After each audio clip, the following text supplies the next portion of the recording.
Do you have a paranormal encounter you'd like to share with us? Send us an email with your story for a chance of it being featured on Weird World.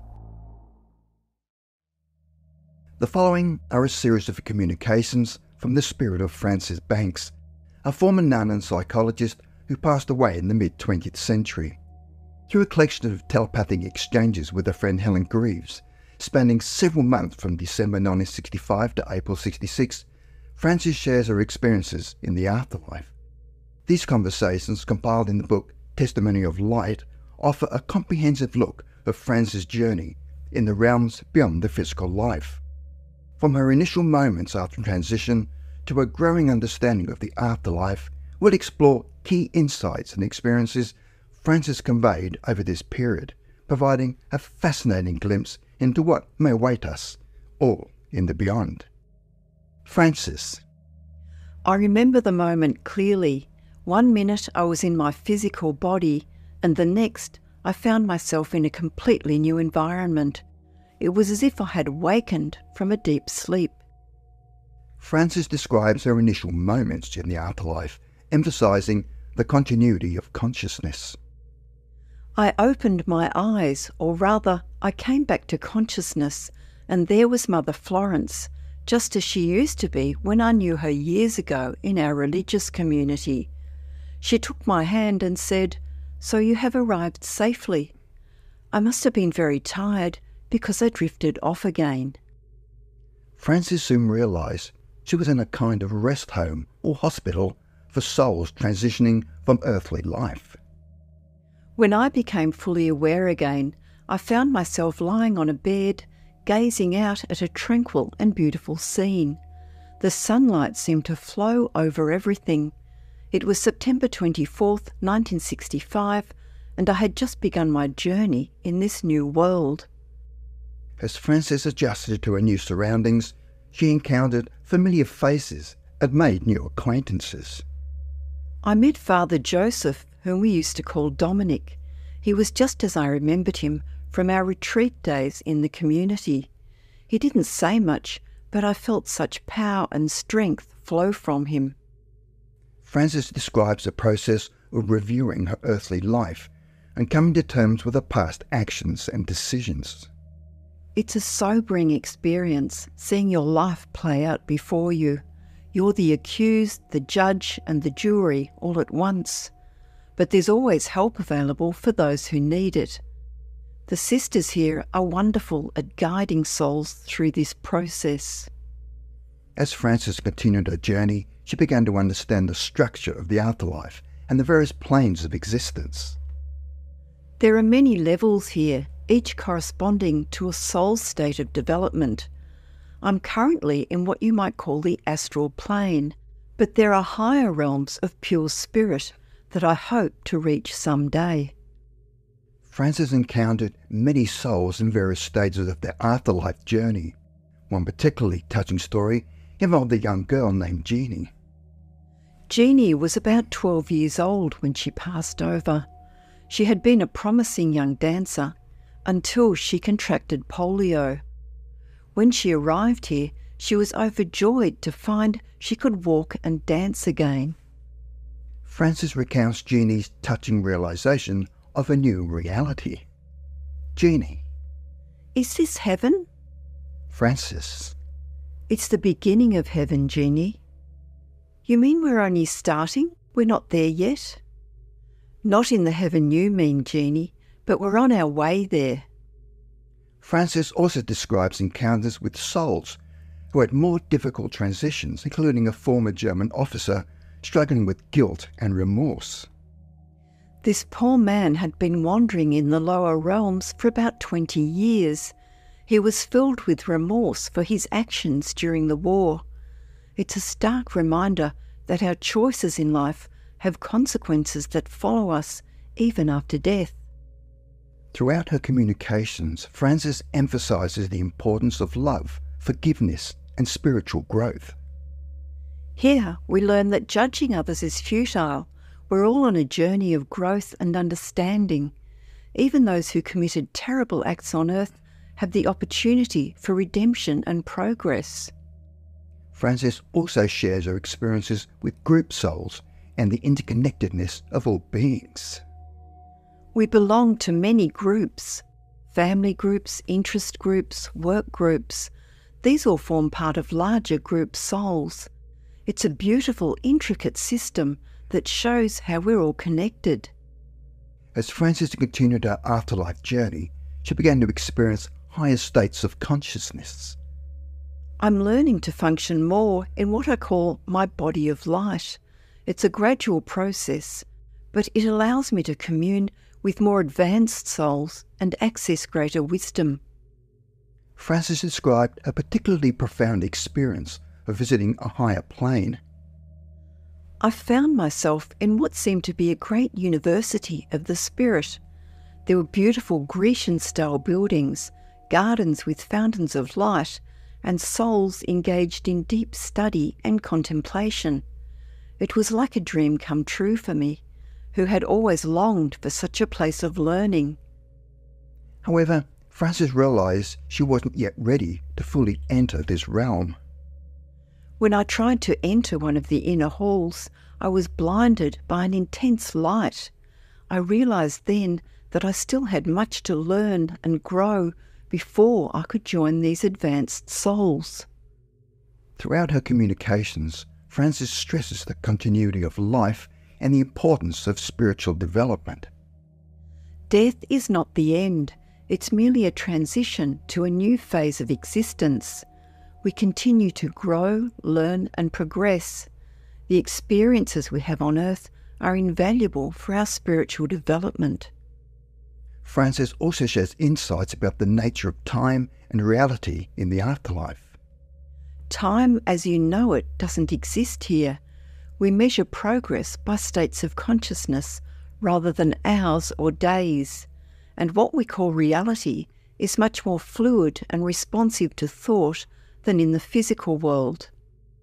One of the most significant realisations Frances had was about the nature of spiritual growth. I used to strive so hard for spiritual enlightenment when I was on earth. Now I realise that the Spirit was always there within me. The key is not to struggle, but to let go and allow the Spirit to flow through you. Frances describes the process of shedding the earthly attachments and moving towards a higher state of being. It's like shedding an old skin. Gradually, the coils of lower density are slipping away from me. What's left is essentially light, a body of light that's more real and substantial than anything I experienced on earth. As Frances progressed, she began to have experiences of even higher states of consciousness. There are moments when I can transition to a higher consciousness. It's an exquisite sense of peace and freedom that I can scarcely explain. It's the reality of being, the joy beyond words. Frances also shares her observations about the power of thought in the afterlife. Here, thoughts are immediately potent. They shape our reality instantly. We have to learn to guard our minds carefully because negative thoughts can have immediate consequences. Throughout her communications, Frances emphasises the importance of love and service. Love is the key to everything here. It's not just an emotion, but a force that propels us forward in our evolution. And service to others is one of the most powerful ways we can grow. Frances described her work helping other souls adjust to the afterlife. I work with newly arrived souls, helping them understand where they are and what's happening to them. It's deeply fulfilling work, and I learn as much from them as they do from me. As her understanding grew, Frances began to see the larger pattern of spiritual evolution. We're all on a journey back to the divine source.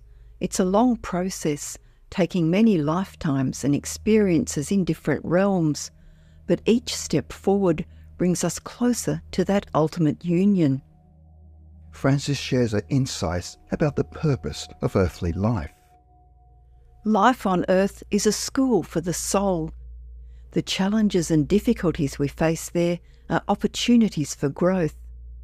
Even our mistakes and failures serve a purpose in our overall development. She also talks about the importance of meditation and inner quiet. In the earthly life, I always sought for breakthroughs to the spirit. Now I realise that the key is to be still and let the spirit come to you. Meditation and contemplation are vital practices for spiritual growth. Francis describes the gradual expansion of a consciousness and understanding. It's like a flowering of the soul. Each new realisation opens up new vistas of understanding. The process is endless and endlessly fascinating. She also shares her experience with what she calls ceremonies of light. These are gatherings where souls come together to raise their vibration collectively. It's an indescribable experience of unity and spiritual upliftment. As her communications continued, Francis began to speak more about the higher realms and advanced beings. There are great souls here, beings of immense wisdom and love. They guide and oversee the evolution of less developed souls. Someday we may all reach that level of development. Francis emphasises that despite her growth and new understanding, she remains essentially herself. I'm still Francis. My core self hasn't changed, but my perspective has expanded enormously. It's like seeing the world through new eyes. She also talks about the process of reviewing and understanding her past lives. We can access memories of our past incarnations here. It's a humbling experience to see the patterns of our soul's journey across many lifetimes. Francis shares a growing understanding of the interconnectedness of all life. We're all part of a great tapestry of being. Each soul is a thread in this cosmic fabric, and every life experience adds to the overall pattern. As the time in the afterlife progressed, Francis began to look forward to future growth and experiences. There are higher realms awaiting us, realms of unimaginable beauty and wisdom. I look forward to the day when I'm ready to move on to these new adventures. Francis reflects on the changes in her understanding since leaving Earth. So much of what I thought was important on Earth now seems trivial, and things I overlooked have turned out to be of great spiritual significance. It's a continuous process of re-evaluation and growth. She also shares insights about the nature of God and the divine. God is not a personage, as many on earth imagine, but a supreme creative force of love and intelligence. We're all part of this divine essence, gradually awakening to our true nature. Francis talks about the joy of reuniting with loved ones in the afterlife. I've met many old friends and family members here. These reunions are joyous, but they're not the end goal. We're all here to continue our growth and development. She also describes the process of communicating back to Earth. It's not easy to get messages through to those still in physical form. It requires effort on both sides, but it's worth it to share what we've learned here. As her understanding deepened, Francis began to see her earthly life in a new light. I can now see how every experience, even the painful ones, served a purpose in my soul's growth. Nothing was wasted, nothing was truly a mistake. Francis shares a growing sense of peace and acceptance. There's no need to rush here. We have all of eternity to learn and grow. I'm learning to relax into the process and trust in the divine plan. She also talks about the nature of love in the afterlife. Love here is not the possessive, needy emotion it often is on earth. It's a pure force of acceptance and support for each being's growth and evolution. Francis describes her growing ability to perceive higher truths. It's as if veils are gradually being lifted from my eyes. With each new understanding, I see reality more clearly and deeply. She also shares insights about the creative power of thought. In a very real sense, we create our own reality here with our thoughts and beliefs. It's a responsibility, but also an incredible opportunity for growth. As her communications draw to a close, Frances reflects on her journey so far. I'm filled with gratitude for this incredible journey. Every day brings new wonders and insights, and I know this is just the beginning of an eternal adventure. Frances leaves us with a final message of hope and encouragement. To those still on earth, I say, don't fear death. It's not an end, but a new beginning. Live your lives with love and purpose, knowing that every positive thought and action contributes to your eternal growth. And so we leave Frances Banks, continuing her journey in the realms beyond physical life. Her experiences remind us that death is not the end, but a transition to a new state of being and understanding. The adventure of the soul, it seems, is eternal.